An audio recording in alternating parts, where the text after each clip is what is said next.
2026 চনৰ বিধানসভা নিৰ্বাচনৰ আগত কংগ্ৰেছত কোনো নাথাকিব। এটা কথা ঠিক যে বিধানসভা ইলেকশ্যনৰ আগে আগে কংগ্ৰেছত কোনো নাথাকে, সব বিজেপিতে আহিব।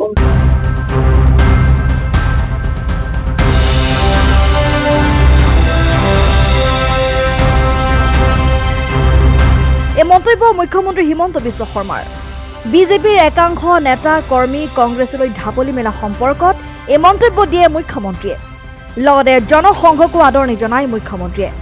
শনিবাৰে মুখ্যমন্ত্ৰীগৰাকীয়ে ৰহাৰ ঐতিহাসিক জোঙাল বলহু ক্ষেত্ৰত উপস্থিত হৈ নিৰ্মাণৰত জোঙাল বলহু পৰ্যটন ক্ষেত্ৰৰ কামৰ অগ্ৰগতিৰ বুজ লয়। মুখ্যমন্ত্ৰীগৰাকীক সংগ দিয়ে মন্ত্ৰী পীযুষ হাজৰিকা, বিধায়ক শশীকান্ত দাস, ৰূপক শৰ্মা আৰু ৰমাকান্ত দেউৰীয়ে।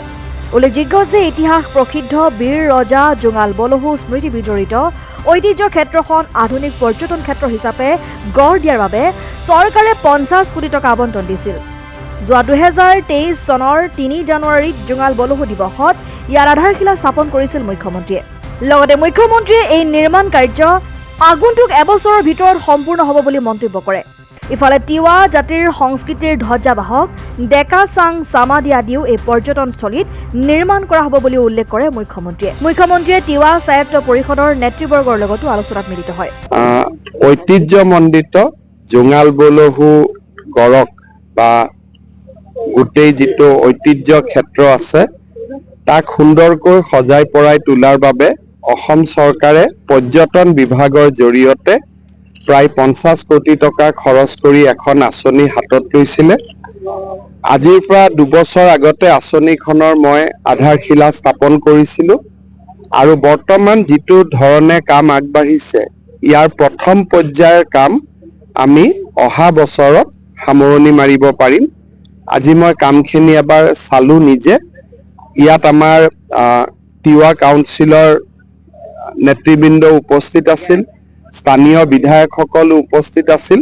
এটা আমি পৰ্যবেক্ষণ কৰি প্ৰজেক্টটোক আৰু কি কৰিব লাগিব, নতুন কি এলিমেণ্ট আনিব লাগিব, তিৱাৰ পৰম্পৰাগত ডেকা চাং টঙি ঘৰ এইবিলাক কেনেকৈ আমি বনাব লাগিব, এই গোটেইবিলাক আলোচনা কৰিছোঁ। অহা কিছুদিনত আমি প্ৰজেক্টটো সোনকালে প্ৰথম পৰ্যায়টো শেষ কৰি দ্বিতীয় পৰ্যায়ৰ কামো আমি হাতত ল'ম। ইয়াতে পুঁজিৰ কথা তেতিয়ালৈকে অহা নাই, খালি আমি যি নতুন মাটি পাইছোঁ ইয়াতে আমি 20 বিঘা মাটি নতুনকৈ একুৱেৰ কৰিছোঁ।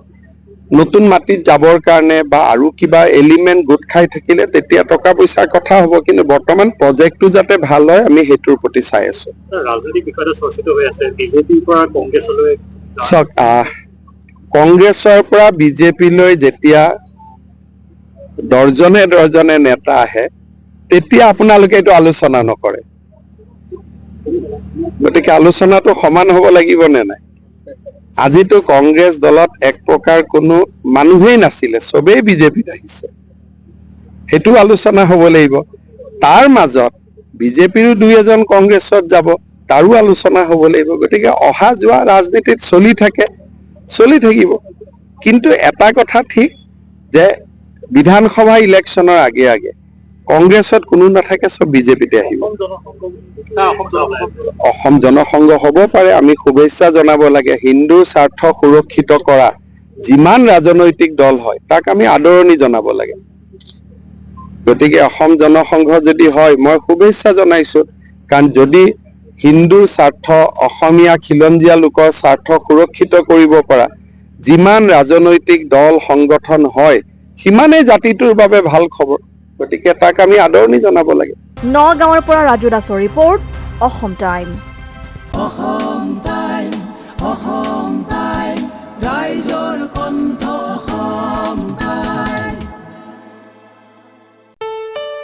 ঘৰত আনন্দ আৰু সম্পৰ্কৰ চমক বজাই ৰাখিবলৈ জৰুৰী হৈছে সকলো আনন্দময় মুহূৰ্তত মৰমৰ উপহাৰ দিয়াটো।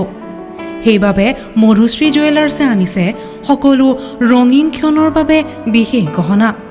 হীৰাৰে হওক, সোণৰে হওক বা ৰূপৰে হওক, শ্ৰেষ্ঠ ডিজাইনছ আৰু হলমাৰ্কযুক্ত গহনাই ৰাখে সম্পৰ্কক নিখুঁত। তেনেহ'লে আজিয়ে আনক আনন্দ মধুশ্ৰী জুৱেলাৰ্ছৰ সৈতে। যোগাযোগ কৰক 7002800341 নাইবা ভিজিট কৰক LNB ৰোড, নলবাৰী, অসম।